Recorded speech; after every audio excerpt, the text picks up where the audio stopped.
Hello, I'm John Bachman. Welcome to News Max Health. We're here talking with Suzanne Summers. Her new book is called Bombshell: Explosive Medical Secrets That Redefine Aging.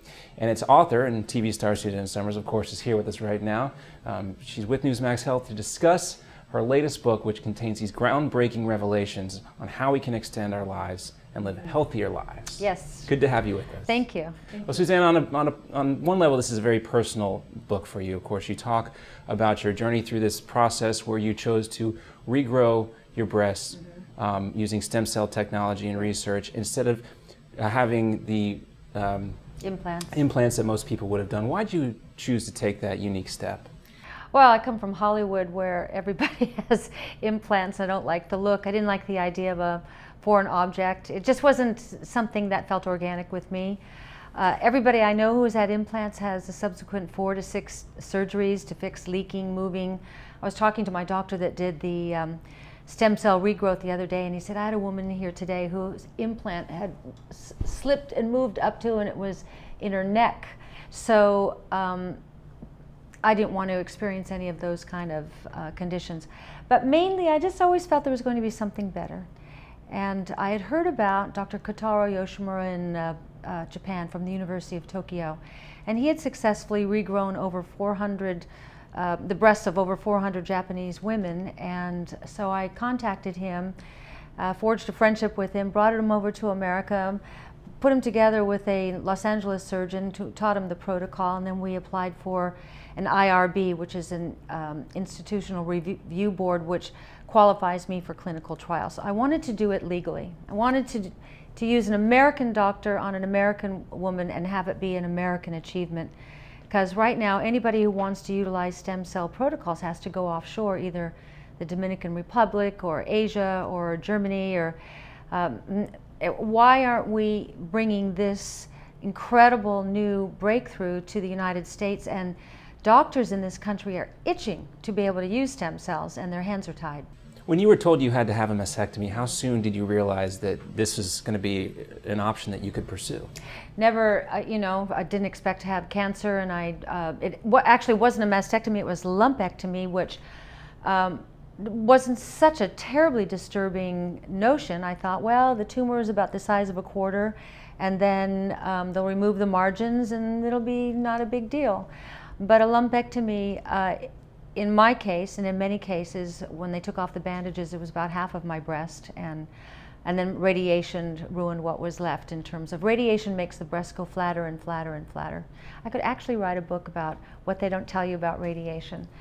I've also found in my research in the years since that there's no increase in lifespan with radiation, but there is an increase in recurrence with radiation. So it's not something that I would choose to do again. So you had this procedure last summer. Obviously you're still happy with the results, but does it sink in? Do you realize how much this could change millions of people's lives? Oh, I hope so. Otherwise I would have gone 3 years ago to Japan, where I was invited to go there and have the procedure done.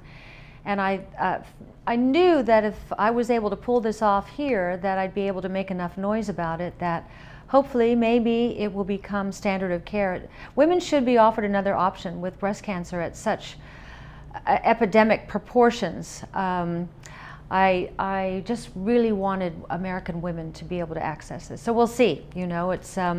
We'll wait for the FDA to see if they're going to say yay or nay. Well, it can't be done here in the U.S., but if someone wants to follow in your footsteps, what advice do you give them? I would contact the surgeon who's in my book in Los Angeles and see if he can get you in. He's since done 110 women, regrown their breasts since he did mine. So we're watching all of us. I'm the first one. I'm so pleased. Imagine if you lost your arm and you got used to not having an arm, but you always missed it, but that's life, right? And then you were able to regrow your arm and get your arm back. Now, a breast isn't the same as an arm, but pretty meaningful as a woman to have two. That's what we were born with. So it's very, very exciting, great for confidence, great for your clothes, great for my health. I can't reject me. So it was my stem cells that were put back into me not embryonic, not somebody else's. Well, stem cells, of course, such a focal point of this book. Talk about some other ways that you found that stem cells are being used to prevent disease and to help other people who are suffering medical ailments. Well, in this country, they're able to regrow valves. There is a Dr. Van Zyl who has written a book about having aortic valves regrown with stem cells. Imagine that. Instead of cutting open the chest and the violent trauma to the body like that, imagine injections into the valves around your heart, and the valves grow back. What I feel in my breast, up until recently, I call it like electrical zippers. And what that is the blood cells growing along with nerves growing. So it's growth, it's real growth. It's not just a fill of the fat of mine that they used.